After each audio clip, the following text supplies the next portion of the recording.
iPhone 14 Pro. So this might be a little bit inside baseball, but typically when you're testing a new product, an unreleased product from Apple, they tell you to keep the testing a secret. Don't let anyone know you have it. Don't display it publicly. Don't show it to anyone. That would be breaking the NDA. And that's still true about this new iPhone 14 Pro. But I'll tell you what, I was able to walk around, take pictures, text people, pay for things with Apple Pay, and nobody even blinked an eye because it looks exactly the same as the iPhone 13 Pro. This is still, of course, a new phone though for a new year. And so really there are three major things that are new with the 14 Pro. Those being the internals, the display, and the cameras. And so I'm going to sort of chapter those things off to go over each of them. But of course, also worth mentioning is this new MKBHD edition Chevron hoodie, finally available in the MKBHD store, mkbhd.com. It's very comfortable, but also hoodie season. Yeah, on and on, the mean So there's not a whole lot of new pieces in this new phone, but there's technically more in this one than the baseline iPhone 14, because this one actually gets a silicon upgrade to the new A16 Bionic and 6 gigs of RAM, top of the line new 4nm system on a chip from Apple. You could tell though, when they gave the presentation in the keynote, that it must be a pretty minor bump from the A15 Bionic because they went straight to comparing it to the A13 Bionic from a couple years ago. In real life though, so far it's benchmarked very similar to an A15 Bionic, just slightly above, as expected. And that's meant, for me, rock solid performance, fluid animations, and a pretty reliable all-day battery life from both the 14 Pro and 14 Pro Max. But I'm gonna get more into battery in a minute. Also technically new to the internals is a new set of sensors. It's an improved gyroscope and a better accelerometer to be able to tell if you've been in a car crash or not. Crash detection. Cool feature. So it'll detect if you've been in a car crash or not, and then if you don't respond to the prompts on screen, it'll automatically call emergency services. Great. I'm not gonna test that. I'm sure some other YouTubers will find a way to test it. But actually my question really was like, okay, if you're gonna test it, what sort of things do you test? And I guess the answer is accidental triggers. Like, you know how if you run up a flight of stairs or something and you have automatic workout detection on the Apple Watch, it'll go, oh, have you started a workout? Because you've got an elevated heart rate and you just started to run and, no, just me? I don't know, I was just wondering if there's other times it might accidentally think that something else like a car crash might have happened. Maybe you've got a D-brand case on it and you just drop it on the floor or something. I don't know, it hits the ground hard enough, thinks it might have crashed. But then the more you look at it, the more you realize there's a bunch of different sensors and factors where it sees, okay, your GPS location was going 60 miles an hour until it hit 0 miles an hour, and the microphones heard a loud noise, and the barometric pressure changed when the airbags went off, and also the gyroscope saw that there was a hard stopping force. It knows you were in a car crash. One more thing that used to be in the iPhone that's not anymore in this one is a physical SIM card tray. This is actually for the US only, and these phones are now eSIM only. eSIM isn't exactly a new thing, but not having a physical SIM tray anymore does have its pros and cons. Pros mainly being, okay, it's one less place for water to get in, one less moving part, but cons being that for international travel, if you just wanted to grab a SIM card real quick instead of going through the carriers, that's no longer nearly as easy. I'm gonna keep an eye on this because I imagine Apple intends to eventually expand this to all iPhones instead of what it's now, which is just starting in the US only. But then the last internal change for the iPhone 14s, all of them, is satellite connectivity.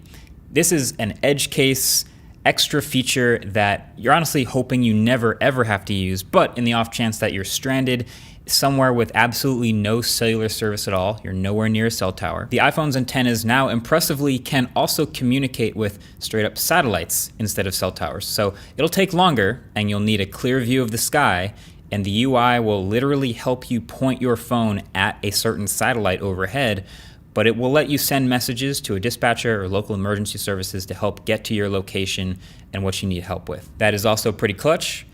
I will also not be testing that. But that's it for internals. Notice I didn't talk much about the externals like I usually do in phone reviews, because if we're being honest, they're pretty much the same. There are some new colors, the space black, which is my favorite in years, and there's also a new purple color. From certain angles, you can hardly even tell it's purple, but if it hits the light, you know, for a Pro phone, that's a solid purple, I guess. Really only the camera bumps changed. They are definitely slightly larger and thicker than the 13 Pros, but bottom line is when an iPhone 13 Pro can fit in an iPhone 14 Pro's case, And, you know, it's pretty close. What's going on? What's going on? Okay, so now we're really getting into the meat of what you really start to notice on these new phones. iPhone 14 Pro and 14 Pro Max have some slightly updated 6.1-inch and 6.7-inch OLED displays respectively. So they're still excellent displays on paper with slightly thinner bezels that you won't notice, and slightly higher resolution that you also won't notice, and an even higher, brighter 2000 nits peak brightness that you absolutely will notice when looking at the phone on like a bright sunny day. It looks great at 100% out in the sun. But the two things you'll notice the most often here are the dynamic island and the always-on display. The always-on display is the perfect example of the classic Apple late mover strategy. Like, this is not a new feature. This has been on hundreds of phones before for many years, but now it's finally coming to an iPhone. And so it's being done the Apple way this time. The thing is, I don't really know that there's any advantages to this Apple way. So the always on display looks like this. So you hit the power button, you sleep the phone, you put it down, the brightness drops, the LTPO OLED display goes all the way down to 1 Hertz, and you get to see the clock and notifications roll in as if your lock screen is still on, just at a lower brightness. This is a pretty bright always on display though. You can see that, right? Like, you get used to it after a few days, but I constantly was looking over at my phone on my desk thinking it was still on with just like a lower brightness. But yeah, it looks like that all the time. The transition from the home screen to the always on display is really nice. It's got this smooth fade animation. And I think that's the Apple way. Like, the clock, if it's behind something, will graduate to the front of the always on display. And it maintains all of the colors and skin tones in whatever wallpaper you were using. So it's not faded or black and white, you still have all your color. If you've got music playing, then your album art is front and center. It is extra beautiful. But I don't really care about any of that, to be honest. And there's also no extra customization. Like, I've seen some really creative always on displays over the years that let me customize and dial in even differently from the lock screen, and I really love using them. Apple's is just a toggle in the display settings on or off. That's it. Me personally, I'm gonna be turning it off on this phone because it also seems to be affecting battery life slightly more than I expected. Now, the always on display specifically doesn't show up in the battery settings, so I'm kind of just estimating here based on my behavior. Everything else looks normal, but I am getting slightly worse battery life than I've expected and than I've had on the 13 Pro for the past year. And so I assume that's this. That's a little extra brightness going a long way. It does still know when to turn off, don't get me wrong. If it's in a pocket, it turns off. If you're in sleep mode, it turns off. Even when you have an Apple Watch on and you walk far enough away from the phone that it knows you can't see it anymore, it turns off the always on display. But it does just sit here on my desk all day showing me stuff, and I don't really use it all that much, so yeah, I'm gonna pass. But you know what is new on the screen that I absolutely love and will never pass on? The dynamic island, baby. What a terrible name. They felt the need to name the notch. It is such a minor feature in the grand scheme of using a phone, but it's a good one. It's a really good one. So here's what's happening. Remember the rumors of the new Pro iPhone replacing the notch with an eye-shaped cutout in the top of the display with all those renders people made? Well, that's actually what this is. It has one circular cutout on the right for a new selfie camera and one pill-shaped cutout on the left for the new Face ID hardware, which they've shrunk down by about 30% to fill in this smaller area. And then instead of just doing that, Apple has cleverly decided to fill in the gap between them with black pixels and make it one big pill. So then the idea is Apple would much rather us think about the pill as software than hardware. So they built a whole bunch of software features around it. So it just has a resting state like this, which doesn't show up in screenshots or screen recordings. It's just a gap. But there are about 30 different things that it does to indicate ongoing activities and background activities and things that are all beautifully animated and super smooth with these fluid physics. It's so friendly and approachable, and all of these things that it does show up in screenshots and screen recordings. The best part is pretty much everything works straight out the box as you would expect it to. So I had this moment during the first impressions video where I was like, oh, can't wait for Apple Music to use it, but then Spotify to take like a year and a half to actually update their app to work with this. But nope, everything works straight out the box, including Spotify, because that already uses the Now Playing API. They already had a lock screen widget.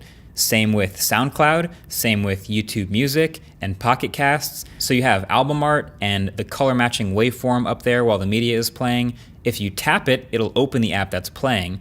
And if you long press it, you actually get a widget that pops up with some media controls like in Scrub and everything, pretty much the exact same widget that would appear in the lock screen.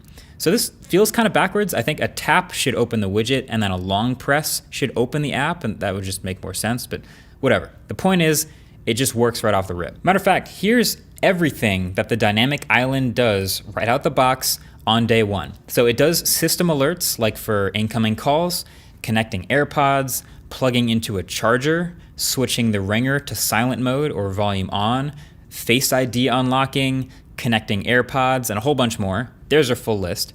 And then it's also a UI for live activities happening in the background. So an ongoing call or music playing in the background, any media, a timer counting down, maps directions as you navigate in the background, voice memos recording, screen recording, all that stuff. So here's a full list of that as well. And then any third-party app that uses the Now Playing or Call Kit APIs, which there are many. It also has a little spot for the indicator for microphone and camera access right in between the pill and the cutout. It really becomes next level when you have multiple background activities happening at once, because then it low-key kind of becomes like a multitasking app switcher at the top of your phone. So one background activity looks like this, but then if I have a second one, if I go start a new background activity, it splits the island into two, so now you can pick between them and then quickly swap between them with a single touch. That's so sick. I think, as cheesy as the name is, like I'm about done saying the words dynamic island out loud, but I think this will be one of the most copied features in the smartphone world in like 18 months.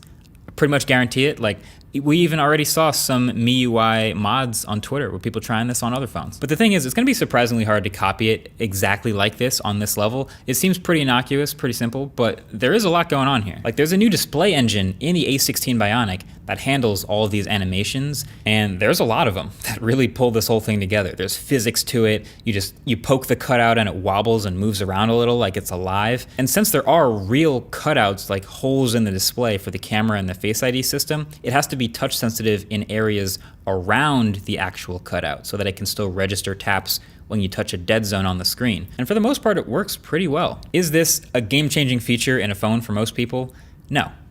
Is this a reason to get one phone over another? I don't think so. No, not really. Is this a nice quality of life touch that a lot of people will think is really cool and really like? Yeah, I think that's true. Is this feature technically invented by LG 7 years ago with the top screen on the LG V10? Yes, absolutely. On and on, c'est toujours.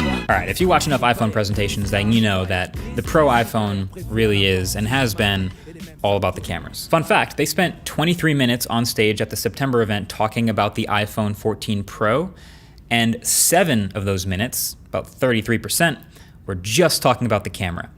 And so this is the biggest change, at least on paper, that's been made to the iPhone camera in many years. Look at this graph. This is a graph of the megapixel count of every iPhone camera since they first came out. They've been confidently repeating the 12 megapixel sensor since the iPhone 6S.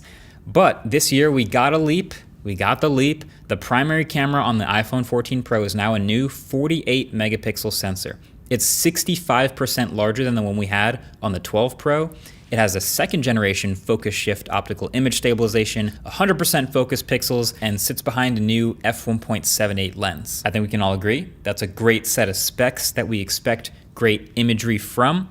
But really, the more I've been playing with it, it's just more about what the new 48 megapixel sensor enables. That's so great. So a new, larger 48 megapixel sensor. That's gonna bend down to 12 megapixels for all your normal photos, but you do get the benefits of sharpness and more light gathering from a larger sensor.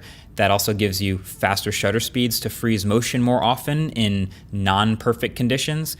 And it lets me take low light photos with a shorter shutter time, which is very convenient. But the larger sensor also gives you a really nice, shallow, natural depth of field without portrait mode, more than we've ever seen from an iPhone camera. Now, other phones I've seen do this just as well, but it presents a new set of challenges like fringing and autofocus. but I've been very impressed with how well the iPhone deals with both. Not a whole ton of fringing on close-up subjects, and the 100% coverage with focus pixels has been pretty locked in on tracking subjects and keeping things in focus, even with the shallow depth of field. My only complaint really is the pretty weak minimum focus distance. Things get blurred when you get close to the primary camera, so you gotta switch to the macro mode pretty early. Luckily, the ultra-wide has some improvements too, so that's not the end of the world. Then, a 48 megapixel sensor also enables this new 2x button. Doesn't seem like that huge of a deal, but it's literally just cropping in on the middle 12 megapixels of this huge sensor. So it's essentially like an optical zoom. It's not like you're gonna lose quality the way anything less than 3x would have been before on iPhones, because it was cropping into an already 12 megapixel image. The 48 megapixel sensor also enables this new action mode in video, which is this super aggressive stabilization for really shaky video. And it does this with a pretty heavy crop, but it's also able to still shoot in up to 2.8K in this mode. Little pro tip, it defaults to the 0.5x camera. It's much noisier when you do this so I do recommend switching back to the primary for it. And then if you're running around chasing a subject or even pointing out a car window or just anytime you need some pretty heavy stabilization, this is definitely nice to have. If you want the full 48 megapixel files, you can shoot in ProRAW and it will kick out 50, 60, 70 megabyte DNG files, which have a lot of detail and latitude to push around in Lightroom and make them look better than the straight out of camera 12 megapixel shots. But I'll leave that to the Peter McKinnons and Tyler Stallmans, or the many other photography creators I know are gonna put this to the test. One thing they didn't do with the new 48 megapixel sensor is 8K video. They could have, they've not been able to until they crossed the 30 megapixel threshold. They got to 48, they didn't do it. That, of course, would also probably still be pretty tough considering the max iPhone is still 1 terabyte, which sounds like a lot, but then you're also working with huge 5-6 gig per minute ProRes files that take forever to get off the iPhone via this Lightning port and the slow speeds.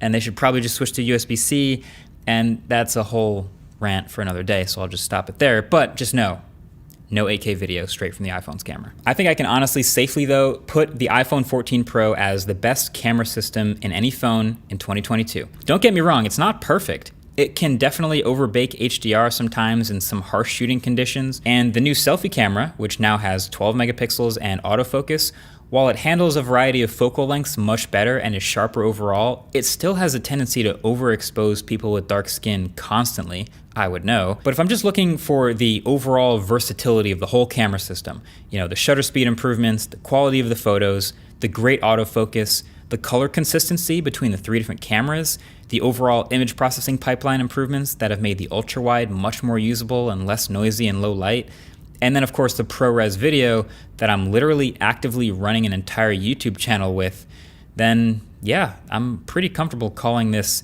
the Camera King again. And yes, I am going to be shooting the new autofocus video with the iPhone 14 Pro's cameras, so if you want a large helping of sample footage, that's going to be the place to go. Go subscribe over there. Plus the car is going to be, it's a fun one. It's going to be a good video, so don't miss it anyway. Oh, also, guess what? Guess what? Cinematic mode now supports 30 FPS. Huh. That's funny. Checkmate 24 FPS stands.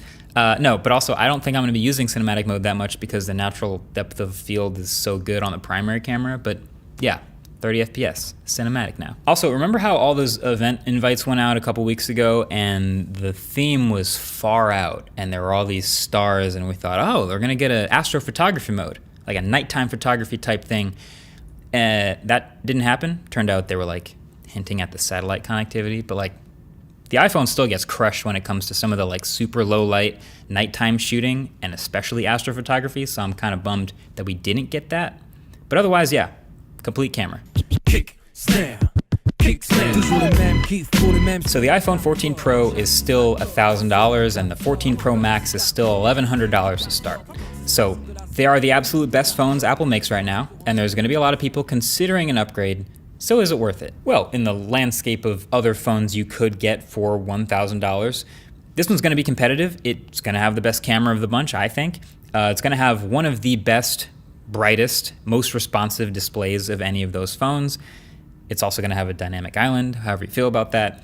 But also it's going to have the classic suite of iPhone stuff. iMessage, FaceTime, classics. But there definitely isn't any flashy or any crazy design or hardware innovation happening here. There is nothing folding in half. There is no super fast charging or some massive battery size improvement.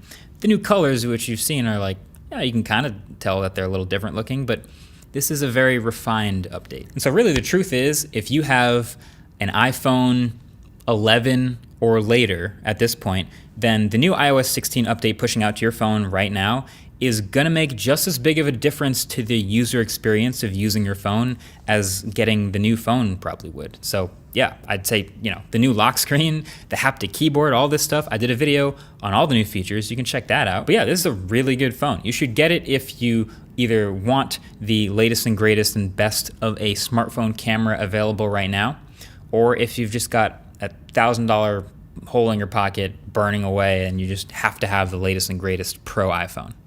That's what this is. If you're not trying to get the newest iPhone, then you can skip the upgrade and fix your current phone with parts and tools by this video's sponsor, iFixit. They make it super easy with free repair guides and teardowns on their channel. It's not as hard as it looks. Also, if you want to see the inside of your phone before you try to fix it, check out iFixit's channel so you can see their iPhone 14 teardown when they take apart tech so you can learn how to fix it yourself. So you can check them out at the link below. One sustainability note I found interesting, the iPhone 14s now across the board have a slightly improved repairability design. The glass on the back is now separate from the components underneath. Very nice. But either way, that's been it. Thanks for watching. Definitely get subscribed to see the straight up standard iPhone 14 review when that comes out. Also the Apple Watch Ultra when that comes out. And about 1,000 other things that are all working on here at the studio because it's Techtember and there's a lot happening. See you in the next one. Peace. Back to low.